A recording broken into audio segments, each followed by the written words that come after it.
નમસ્કાર, મારું નામ પ્રોફેસર ડોક્ટર જ્યોતિન્દ્ર જાની છે. આજે આપણે ખ્યાલ છે કે આજે દશેરાનો તહેવાર છે. ગુજરાતની આગવી ઓળખ એટલે ફાફડા જલેબી. અને જ્યારે દશેરાનો તહેવાર હોય ત્યારે સમગ્ર દેશવાસીઓ જે છે અને ખાસ કરીને ગુજરાતવાસીઓ સમગ્ર પરિવાર સાથે આ તહેવારની ઉજવણી કરી રહ્યા હોય છે. અને તહેવારની ઉજવણીનું માધ્યમ જ એ ફાફડા જલેબી છે. આજના દિવસે આપ જોઈ શકો છો કે કેટલા બધા લોકો જે છે એ સવારમાં 7 વાગ્યાથી અને કેટલીક જગ્યાએ તો રાત્રે પણ એ ફાફડા જલેબી લેવા માટેની લાઈનો લાગી છે. ત્યારે આવા સંજોગોમાં એક પારિવારિક ભાવના ડેવલપ થાય, પારિવારિક ભાવનાને અનુમોદન મળે તેવા હેતુથી આજે સૌ સાથે મળી અને ફાફડા જલેબીની જહેમત ઉઠાવી રહ્યા છે. મીરા શાહ, અમારી કોટેચા ચોકમાં એક્ઝેક્ટ લાઈનમાં ત્રીજી દુકાન આવેલી છે, સાગર ફરસાણ માર્ટ. દશેરાનો તહેવાર છે.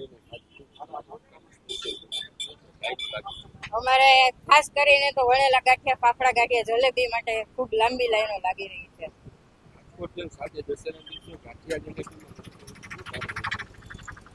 આવું છે. શું કારણ છે આજે આટલી મોટી લાઈનો લાગી છે? દશેરાનું આજે ખૂબ જ મહત્વ હોય છે. બધા ફાફડા ગાંઠિયા અને જલેબી માટે લાંબી લાઈનોમાં ઉભા રહી રહ્યા છે.